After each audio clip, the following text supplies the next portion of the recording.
মানিব্যাগে টাকা আছে? ও মেলা টাকা দেখে দিচ্ছি। কত টাকা এনে গোনা দে তো। প্রায় ৬,০০০ টাকার মতো। ৬,০০০ টাকার মতো না দোস্ত, আমার তো কপাল খুলে গেছে রে। রসিদ খুলে নাই রে, এগুলা তো মানুষের টাকা। আচ্ছা ভাই, ঠিক আছে, তাহলে আমরা কিছুক্ষণ অপেক্ষা করি, হ্যাঁ। যে মালিক আসলে তাকে দিয়ে দেবো। আচ্ছা ঠিক আছে, আমরা কিছুক্ষণ অপেক্ষা করি। হ্যাঁ, তাহলে তোর এখন মানে শুভ বুদ্ধির উদয় হইলো, কারণ এটা আরেকজনের হক। আমরা চাই না যে কারো হক নিয়ে, কারণ এই টাকা দিয়ে সে অনেক কিছু হয়তো করতে পারতো। আমরা অপেক্ষা করি, দেখি সে আসে কিনা।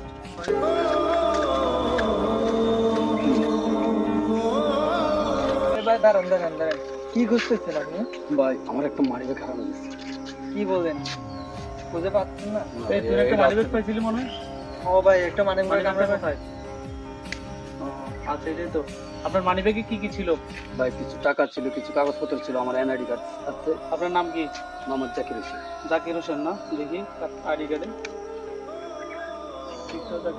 ও ভাই, নামটা তো খুব সুন্দর, মিল লেগেছে। ঠিক আছে, তারপরে আপনার টাকা কত ছিল ভাই? ভাই ৭,০০০ টাকার মতো ৭,০০০ ছিল টাকা। কাগজপত্র। ৭,০০০ টাকা ছিল না? আমরা তো ৭,০০০ টাকায় পেয়েছিলাম না? জি জি ভাই, জি। ও, আচ্ছা ঠিক আছে, তাহলে উনারই হবে। আচ্ছা ভাই, আপনি যেহেতু সঠিক পরিচয় দিতেন, তাহলে আপনার মানিব্যাগটা আপনি নিয়ে যান।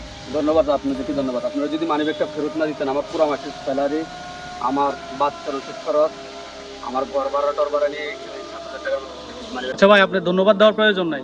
আমরা যে মূল মালিককে মানিব্যাগটা বুঝে দিতে পারছি, এটা আল্লাহর কাছে লাখ লাখ শুকরিয়া। আচ্ছা ভাই, আল্লাহ আপনাদের উপর রহমত দান করুন।